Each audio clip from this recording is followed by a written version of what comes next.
The last thing I expected on a quiet Sunday morning was to find 2 police cruisers parked in front of my house because my pregnant wife walked past our neighbor's hedge too loudly.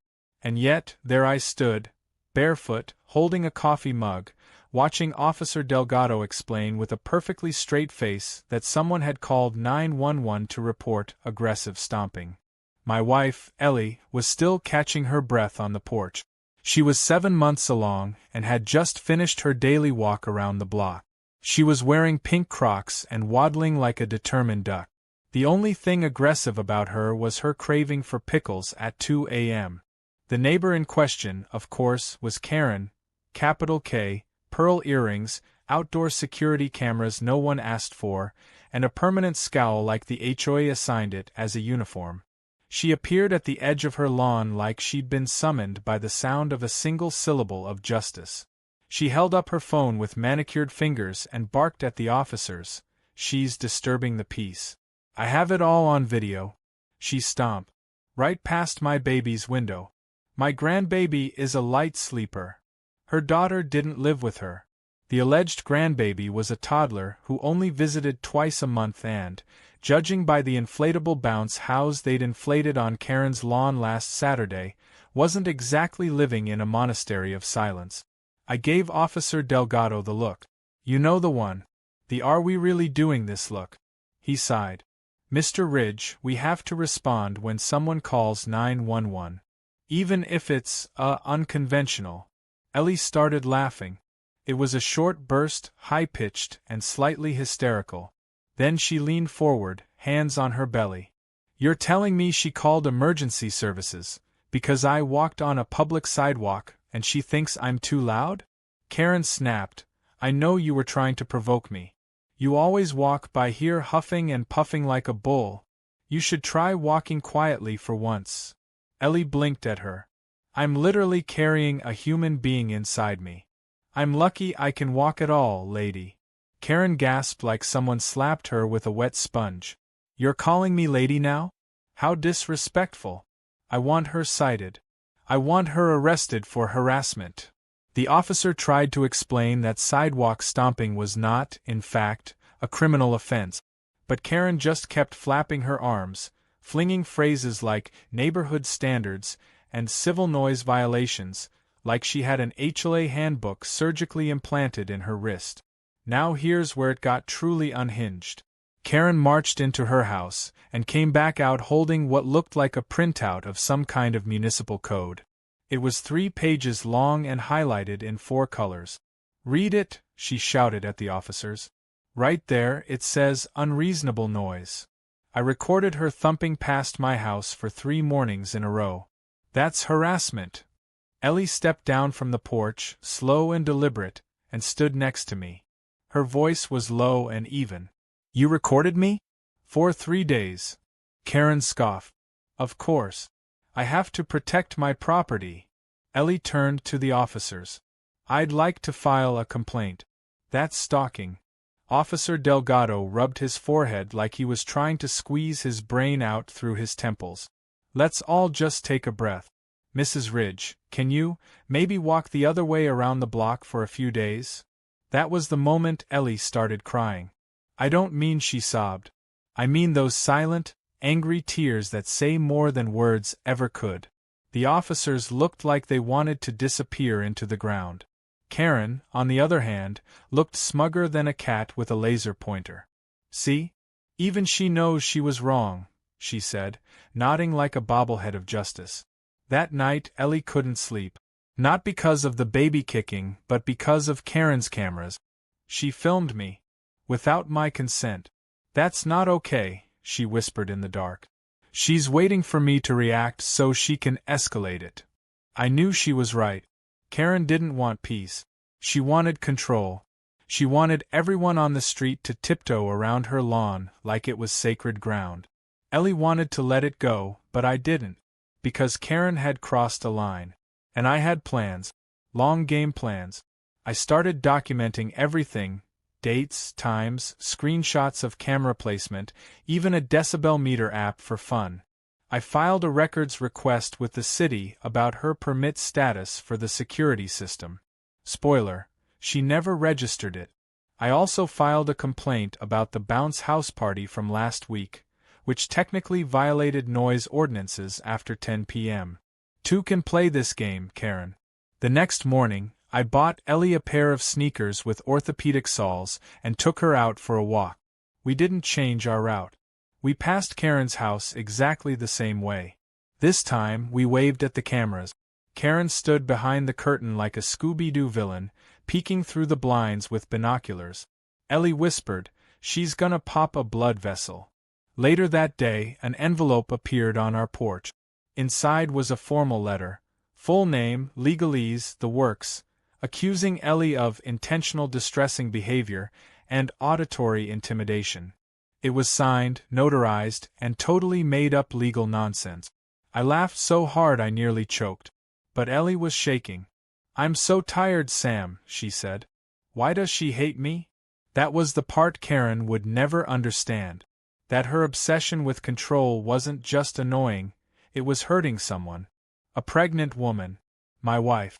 And I don't play games when it comes to my family. That evening, we called our attorney. He was a calm guy, always sipping herbal tea and humming to himself. When he read Karen's letter, he laughed for a full minute. "You want to play the paper game," he said. "Cool. Let's play." Within 24 hours, we had a cease and desist order filed. It wasn't the nuclear option, just the first domino. Karen got it the next day. She stood on her porch, holding the letter like it was radioactive. She turned in slow motion to face us as we returned from our walk. Ellie waved. I smiled. Karen didn't wave back. She turned and slammed the door so hard it shook a decorative wreath loose from the wall. I wish I could say that was the end of it. But if Karen had one defining trait, it was escalation. What came next made the 911 call look like a warm-up act. Because Karen didn't just want to make our life difficult. She wanted us gone. And she was just getting started. The very next morning, our sprinkler system mysteriously malfunctioned and blasted water full force at 3 a.m., directly at the sidewalk in front of Karen's house. Not our lawn. Just that stretch of sidewalk, somehow. Ellie didn't even notice until she left for her appointment with her OB. She came back 2 hours later to find a yellow citation stapled to our mailbox post. "Violation of Neighborhood Irrigation Protocol," it read. The paper looked freshly printed, typed in Comic Sans, with a red HOA logo that I'm 99% sure Karen printed off Google Images. We don't even have a functioning HOA. The group dissolved 2 years ago after half the board resigned in protest of Karen's never-ending complaints about everyone's landscaping. But that didn't stop her from enforcing imaginary rules. That afternoon, she was out front again, this time wearing a gardening visor and pretending to rake her lawn. She kept glancing at our house like she expected a reaction. Ellie just looked through the window, rubbed her temple, and muttered, "I feel like I'm living in a parody." She wasn't wrong. I was already a few steps ahead. I'd confirmed with the city clerk that there was no active HOA. I emailed them a copy of the fake violation and got a response within the hour. "This document is not legally valid. Please forward it to our Code Enforcement Division." Oh, I did more than that. I submitted it to a community forum where locals report fraud and impersonation. I didn't use Karen's name, just a neighbor pretending to be part of a dissolved HOA, but it didn't take long for people to guess. 3 houses down, the Hernandezes came by that evening and told us Karen had handed them the same fake citation 3 weeks ago for fence paint violations. Turns out she was trying to restart the HOA unofficially and bully people into going along. She'd even circulated a neighborhood behavior expectations sheet, complete with arbitrary curfew times and approved dog breeds. One line specifically said, "Avoid loud footwear on walks, especially near children's windows." That was about Ellie. No question. We weren't just being targeted. We were the center of her personal vendetta. That changed the game. I didn't say anything to Karen. I didn't confront her. I just watched, documented, and waited. I started recording with my own cameras, legally mounted and clearly marked. I captured her stepping over onto our lawn to plant a miniature flag that read, "Tread lightly." I caught her inspecting our garbage bins with a flashlight. I even got footage of her spraying some kind of cleaner along the curb in front of our house like she was sanitizing the street from our existence. Still, we said nothing. Ellie and I kept walking our route every day. She was slower now, especially as the baby grew. But she insisted. "I'm not hiding from that woman. This is our neighborhood too." And then Karen made her next move. It happened a week later, just before dawn. I was woken up by flashing red and blue lights bouncing off the bedroom walls. I rushed out in my pajamas to find not one, but 2 fire trucks and a police cruiser outside our home. Ellie stood in the doorway, barefoot and panicked, with her belly protruding under her nightgown. A firefighter approached, asking if there was a gas leak. "Your neighbor reported the smell of propane and said she saw smoke coming from your garage," he said. We had to respond. I stared at him. "There's no propane in the garage. Just tools and lawn chairs. And a basketball." He looked uncomfortable. "Mind if we check anyway?" I let them. 5 minutes later, they confirmed what I already knew. No smoke, no gas, nothing remotely dangerous. One of them even whispered, "This isn't the first false alarm we've had from that house." When the officers walked over to speak with Karen, she launched into a shrill performance. "I smelled something. I thought it was an emergency. I care about the neighborhood." Her voice was laced with that performative concern that sounded more like a passive-aggressive Yelp review than an actual statement of worry. She was practically glowing with self-righteousness. Ellie looked exhausted. I asked the officer, "How many false 911 calls before it becomes harassment?" He didn't answer, but he gave me a look. A very specific look. The kind of look that says, "We're working on it, but we need more." Message received. I began compiling a full report. I created a shared drive and labeled every incident with date, time, and description. I cross-referenced with our footage. I had the sidewalk stomping 911 call. I had the fake HOA citations. I had the false fire report. I even included the sprinkler sabotage, which I later confirmed was caused by someone twisting the control box outside. Guess who's on camera doing it? Karen, holding a screwdriver, looking around like she's in a spy movie and turning the dial before jogging back across the street. That video would come in handy very soon. What pushed Ellie to the edge wasn't the fire trucks or the sprinklers. It was the letter. It arrived in our mailbox in a blank white envelope. No return address. Inside was a typed note. "It's not safe for pregnant women to be around that much stress. Maybe you should move for the baby's sake." That was it. No name, no threats, just cold, anonymous pressure. Ellie broke down. She didn't cry like before. She got quiet. Too quiet. She sat on the couch staring at the carpet for nearly an hour before she finally whispered, "I'm afraid to go for a walk." That was it. That was the final straw. I wasn't just dealing with a petty control freak anymore. This was targeted harassment. I called my attorney again, and this time, we didn't play nice. We filed for a temporary restraining order. The footage, the report, the anonymous letter, it was enough to get the ball rolling. We had a hearing date set within the week. Karen was served papers on her lawn while trimming roses. She read the envelope, went pale, and stormed back inside. The blinds snapped shut like guillotine blades. For the next few days, she stayed quiet. No sprinkler sabotage. No bizarre flags. Number 911 calls. Just silence. Blissful, eerie silence. Ellie finally had a peaceful walk on the sidewalk. The first one in week. She smiled. For the first time in a while, she smiled like her old self. But peace doesn't last when someone like Karen feels cornered. A week before the court date, something changed. I noticed Karen had visitors. A clean-cut man in a polo shirt and khakis showed up in the morning, clipboard in hand. Then another man in a suit came the following day. Then a third. This one looked like a private security consultant. Karen was plotting. Preparing. I knew that look on her face through the blinds. She was building a defense. And when our court day arrived, I thought we were ready. But I underestimated just how far Karen was willing to go. Because what she did next didn't just put our case in danger, it put our safety at risk. She didn't want to win. She wanted revenge.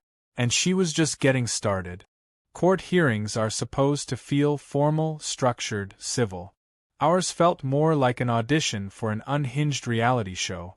The room was small, just a few pew-like benches, a low ceiling, and a judge who looked like he had already dealt with 10 Karens that morning. Ellie sat next to me, wearing a plain maternity dress and holding a folder with our documentation. Her fingers tapped anxiously against her thigh, the rhythm as steady as a ticking clock. I kept my hand on her back, reassuring her with little movements even though my own nerves were crawling under my skin. Karen walked in 10 minutes late, wearing a navy blazer 2 sizes too tight and what looked like a pearl brooch shaped like an eagle. She had a man with her, mid-40s, smug, clearly a lawyer. She nodded at the judge like she expected applause. The judge called us up. Mr. and Mrs. Ridge, you've filed for a protective order. Mrs. Lockhart, Karen's actual last name, unfortunately for all the Lockharts of the world, you've been served notice of these allegations. We'll hear from both parties. Our attorney Daniel stood first. Calm, even-toned, and devastatingly precise. He laid out everything. The false 911 call over sidewalk noise, the fake citations, the late-night fire department stunt, and most importantly, the anonymous note that suggested we move for the baby's sake. He submitted screenshots, timestamps, and security footage. The judge flipped through the binder like it weighed more than the gavel in his hand. Karen's lawyer stood, oozing the kind of confidence that only comes from defending the indefensible for years. Your Honor, my client denies any malicious intent. She was merely exercising her civic duty. If she reported suspicious behavior, it's because she genuinely feared for the safety and order of the neighborhood. He smiled like he just solved world peace. As for the note, there is no proof that Mrs. Lockhart authored it. Suggesting otherwise is pure speculation. Ellie shifted in her seat. I could feel the tension building in her shoulders. Karen, meanwhile, looked like she was sitting for a portrait.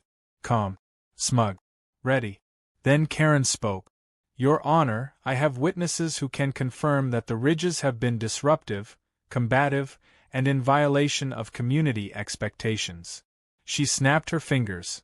Actually snapped, and 2 people stood up in the back. I recognized them. The Simmons couple. They lived 4 houses down and almost never interacted with anyone. They stepped forward, clearly uncomfortable. Mr. Simmons looked like he wanted to melt into the floor.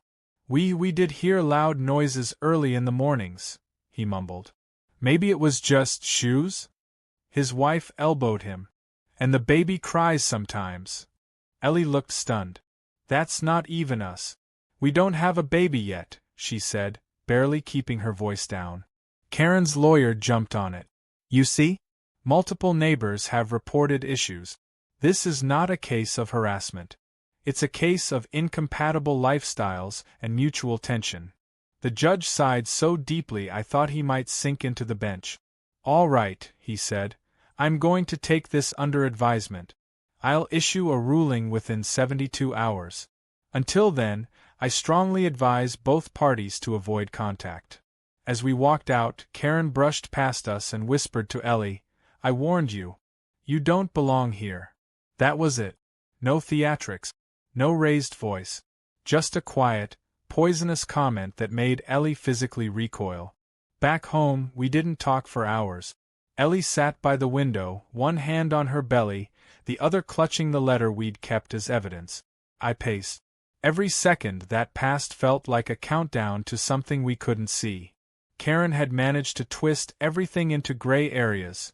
Just enough doubt, just enough deflection. I was angry. But Ellie? Ellie was scared. And that made me furious. The next day, the ruling came in. It wasn't a full protective order, but the judge did issue a civil harassment injunction. Karen was ordered to cease all contact, direct or indirect, including false reports to authorities and any form of surveillance aimed at our property. It was a win. But it didn't feel like one. Because by then, we'd learned something chilling. While prepping for the hearing, our lawyer's paralegal found a curious thread on a local Facebook group. It was a long post by someone anonymously complaining about new neighbors who bring chaos and entitlement to peaceful streets. The timing? Just days after the anonymous note. The phrasing? Nearly identical. The poster? A profile with one friend and a stock photo avatar. We traced the IP with some help from a friend who worked in cybersecurity. The location? Karen's house. And the cherry on top? The page had messaged several of our neighbors asking if they had stories to share about the Ridge's disruptive behavior. She had been actively trying to build a file against us, fabricated, edited, and baited. I forwarded it all to Daniel. He sent it to the court, along with a supplemental request to elevate the injunction. But before we even heard back, Karen escalated again. It started with flyers, printed, laminated, and shoved into mailboxes all along our street. Be aware. Loud, disruptive couple causing issues near Oaklane Drive. Community members are advised to remain vigilant. No names, no addresses, but a grainy photo of Ellie walking, clearly taken without her knowledge. A side profile, mid-step, obviously pregnant. It made my blood run cold. We called the police. Again. An officer came out, took the flyers, and filed a report. But with no explicit threat and no name, it was just a record. Not an action. Ellie didn't sleep that night. She lay awake with the lights on, hand resting over her stomach like she was shielding our unborn child from the toxicity next door. I didn't sleep either. Instead, I filed a formal privacy complaint. I contacted the USPS about the misuse of mailboxes. I installed motion sensor lights and set alerts on my phone to notify me of any outdoor movement. And I contacted a friend, an ex-reporter, who now worked in communications. She helped me draft a story. Not for revenge. For safety. A carefully worded post went live the next day on a local news site under the Community Alert section. Pregnant woman harassed by neighbor with fake citations and surveillance, it read. It included redacted court documents, screenshots, and an interview with a legal expert on stalking by proxy. The post blew up. Within hours, the neighborhood group was ablaze. People connected the dot. Karen's fake HOA flyers. Her obsessive complaints. Her history with the previous board. I didn't name her, but people knew. And for the first time, they pushed back. The Hernandezes publicly denounced the flyer and said they supported us. The Simons, who'd testified for Karen, called to apologize, said she'd told them it was just a minor noise complaint. They didn't know it was tied to a legal case. Even the Simmons couple admitted they'd been pressured to speak. Karen must have seen the shift. Because 2 nights later, at 2 a.m., I saw her on our security feed. Standing at the edge of her lawn. Just standing there. Staring. She wasn't doing anything. She wasn't holding anything. She didn't move. Just stood still, arms limp at her sides, facing our house like a statue. I didn't wake Ellie. I watched until Karen turned and disappeared into the shadows. The next morning, she was gone. Her car wasn't in the driveway. Her blinds were shut. And for 3 whole days, she didn't emerge. I got the first inkling something was off when I received a letter from the county zoning office. It was addressed to me personally, in bold, blocky type, stamped Notice of Investigation. The contents were baffling. A formal complaint had been submitted alleging that I was operating an unlicensed business from a residential property. According to the letter, the complaint included claims of large truck deliveries, equipment storage, and client traffic disrupting neighborhood peace. I'm a software consultant. I work from a laptop. My only delivery is the occasional Amazon box of printer ink or snack. So unless someone mistook a DoorDash driver for a client, this was obviously garbage. But to the zoning office, It was just another report in their inbox that needed investigating. They'd scheduled an inspection. 2 days later. I didn't need to guess who filed it. This was Karen's style, sharpened to a vindictive edge. She'd been quiet for a few days, but this was clearly her attempt at a comeback. She couldn't get us cited for noise or for walking while pregnant, so now she was trying to get me fined, maybe even evicted. I sat Ellie down that night and broke the news gently. Her hands tensed around her teacup. "She's still coming after us?" she asked quietly. "After everything?" I nodded. "But this time, she's going through the government instead of the garden hose." Ellie shook her head. "We need to end this." I knew she was right. This was no longer about petty neighbor drama. It was about harassment through systemic abuse. Karen had figured out how to weaponize institutions, police, city services, even the court of public opinion. She didn't need to key our car or yell on our lawn. All she had to do was click Submit Complaint. But I had my own moves left. Before the zoning inspector showed up, I went through our house top to bottom. I took photos of every room. No signs of commercial equipment, no evidence of business traffic. Just baby furniture, bookshelves, and a mountain of prenatal vitamins. I printed my business license, tax returns, and a letter from my company's HR confirming I work remotely. I even had statements from 2 neighbors confirming no unusual activity around our home. The inspector arrived on a gray, drizzly Thursday morning. He was polite, mid-50s, clipboard in hand, clearly used to nonsense. "Mr. Ridge, I just need to take a look around, nothing invasive," he said. "We get reports like this all the time. Usually nothing to it." He walked through the house, glanced into the garage, peeked at our backyard.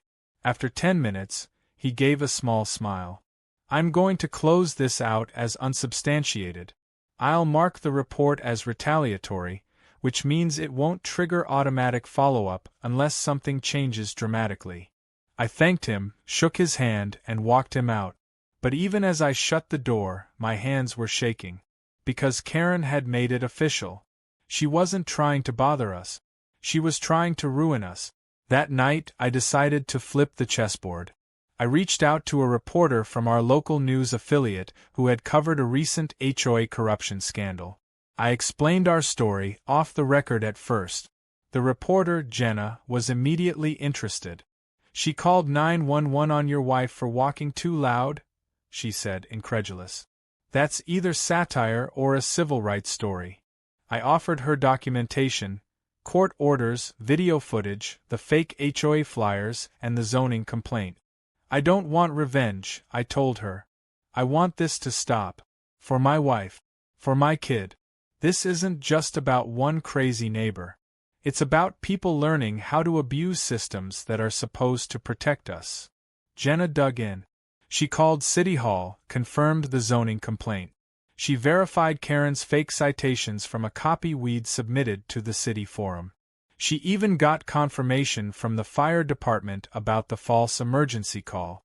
Within a week, she drafted a feature. And it was brutal. Not libelous, but devastatingly honest. "Pregnant woman targeted by neighbor's campaign of harassment," the headline read. It included quotes from our lawyer, a statement from the city confirming misuse of zoning resources, and excerpts from the court filings. Karen wasn't named, but she didn't have to be. People knew. They'd already seen her flags, her notes, her antics. They connected the dots. The story aired during the 6 p.m. news on a Wednesday. By Thursday morning, our doorbell rang non-stop. People brought muffins. A woman from 2 streets over dropped off a note that simply said, "We've dealt with her too. Thank you for speaking out." Even our elderly neighbor, Mr. Delaney, who hadn't spoken to anyone in years, knocked on our door just to shake my hand. But of course, this made Karen explode. I expected a confrontation. What I didn't expect was a lawsuit. A thick envelope arrived by certified mail. Karen was suing us. Civil defamation, reputational harm, mental distress. The amount? $25,000. It was laughable. The kind of lawsuit meant to scare, not to win. But that didn't mean we could ignore it. We had to respond, hire a litigator, prep for depositions. Our legal fees ballooned. Ellie started grinding her teeth in her sleep. At her next appointment, her blood pressure had spiked. The doctor raised a brow. "Stress?" he asked gently. Ellie just nodded. When we got in the car, she stared out the windshield. "We were supposed to be nesting," she whispered. "Not lawyering up." I filed a countersuit. Malicious prosecution, abuse of process, and stalking. This time we attached everything. The footage. The flyers. The messages from her burner Facebook page. Her face when she was served the counterclaim was something I'll never forget, eyes wide, lips curled like she'd tasted vinegar. But she didn't back down. She doubled down. The following week, I caught her on our camera again. This time, she was standing on the sidewalk with a bullhorn. Yes, a bullhorn. She wasn't shouting. She was just playing a high-pitched siren noise at full blast, aimed directly at our windows. It was 6 a.m. I called the cops immediately. 2 patrol cars showed up. They didn't even bother walking up to her. They just pointed at her and said, "Ma'am, that's enough." She dropped the bullhorn and screamed, "They're poisoning the neighborhood." One officer calmly replied, "You're disturbing the peace." She was arrested that morning. Charged with noise ordinance violation and harassment, now made worse by the civil injunction she had violated. The sight of her being led to the police cruiser in fuzzy house slippers and pajama pants was surreal.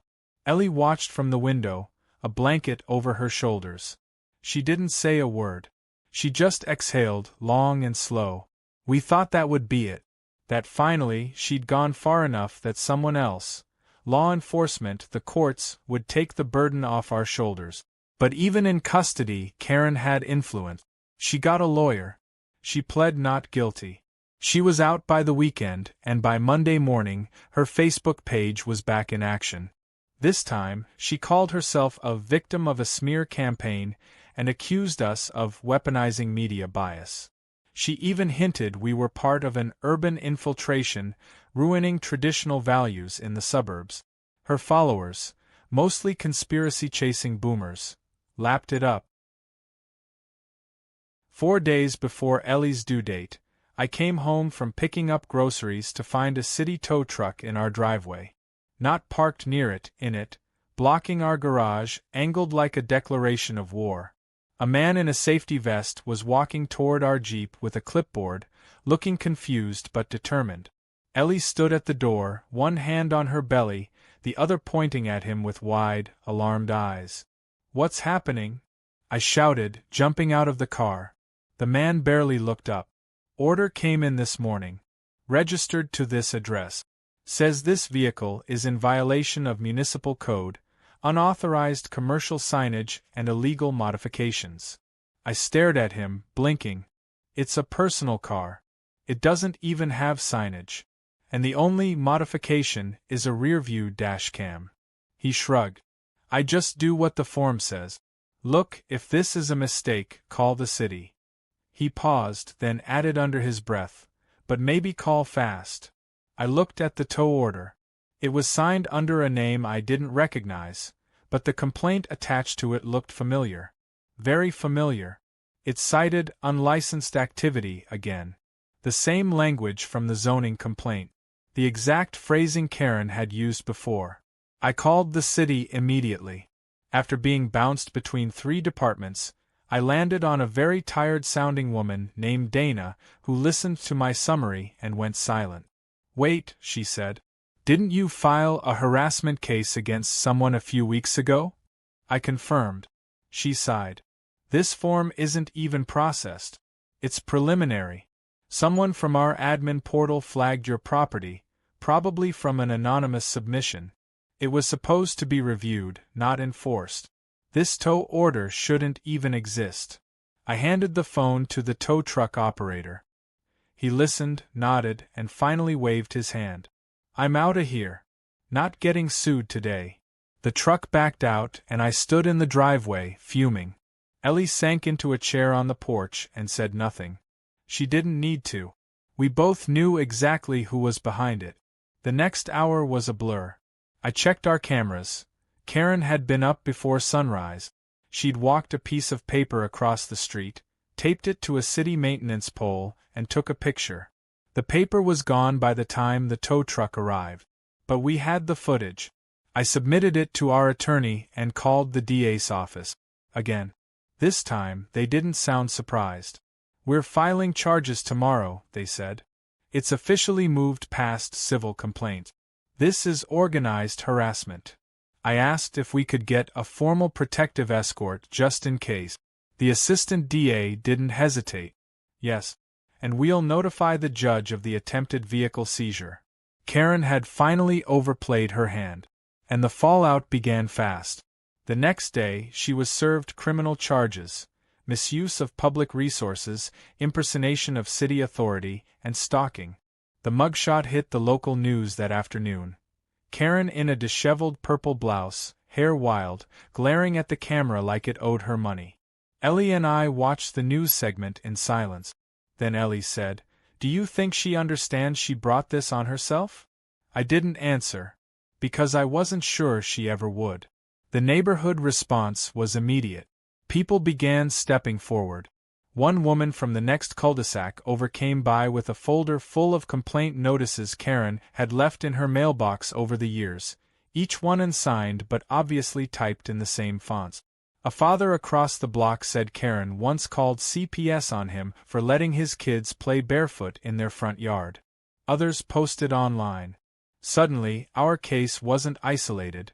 It was the tip of a much bigger iceberg of suburban tyranny. Karen had been the self-appointed enforcer of a community that never asked for her enforcement. And now, she was being held accountable. The DA announced that more charges were pending and asked other neighbors to submit any incidents involving Karen. Our lawyer told us her lawsuit was effectively dead in the water. Between the criminal charges and the mounting public backlash, she had no leg to stand on. Still, I braced for retaliation. But this time, it never came. No more flags. No more flyers. No more bullhorns at 6 a.m. Karen didn't show up to her next court date. Her attorney claimed she was undergoing mental health evaluation, and while that may have been true, it didn't stop the legal process from continuing. 3 days later, her house went quiet. Too quiet. No lights. No activity. By noon, a moving truck pulled up. Karen didn't come out, but 2 men in uniforms packed boxes and loaded them into the truck with mechanical efficiency. One of them paused long enough to tell a neighbor she'd left town to stay with family. Just like that, the neighborhood witch vanished. Poof. Ellie and I watched the truck drive away from our upstairs window. She reached over and took my hand. "You think it's over?" she asked. I nodded. "It's over. At least for us." 2 days later, Ellie went into labor. The hospital stay was surreal. After everything we'd been through, court filings, tow trucks, sirens in the dark, it felt unreal to finally be doing something joyful. No fear. No eyes on us. Just the 2 of us in a quiet room, waiting for our daughter to arrive. Ellie was incredible. Strong. Fierce. Focused. Hours later, when she held our baby for the first time, she cried. Not from pain, but from the sheer release of it all. "She's safe now," she whispered. "No more walking on eggshells." We brought our daughter home 3 days later. The house felt different. Lighter. The silence wasn't threatening anymore, it was peaceful. Neighbors we barely knew sent gifts, cards, and even offers to babysit. People left flowers on our porch. The energy on the street shifted. And one morning, 2 weeks later, the city mailed us an official statement. The Office of the District Attorney has concluded its investigation into harassment complaints filed by the Ridge family and surrounding neighbors. Charges are proceeding. Civil violations have been logged. A formal complaint has been submitted to the State Board regarding misuse of emergency services. We framed it. It hangs in our entryway. As for Karen, we never saw her again. Rumor had it she moved to a retirement community 3 counties over. Some said she changed her name. Others claimed she joined a Facebook group to expose corrupt homeowners. I don't know. I don't care. Because the story wasn't really about her anymore. It was about surviving her. About staying calm when everything screamed at you to retaliate. About knowing when to speak up, when to stay quiet, and when to document every ridiculous moment until justice caught up. Sometimes I still walk past her old house. It was sold to a young couple with a dog that barks too much and a toddler that screams during nap time. The neighborhood's never been louder. And nobody complains. Ellie walks beside me, now with a stroller instead of a belly. Our daughter coos at the sky, clutching a rattle shaped like a fox. We don't avoid that part of the sidewalk anymore. We don't flinch at shadows behind curtains. We walk how we want, loud and free. And every time we pass her old lawn, Ellie gives a little extra stomp. Just for good measure.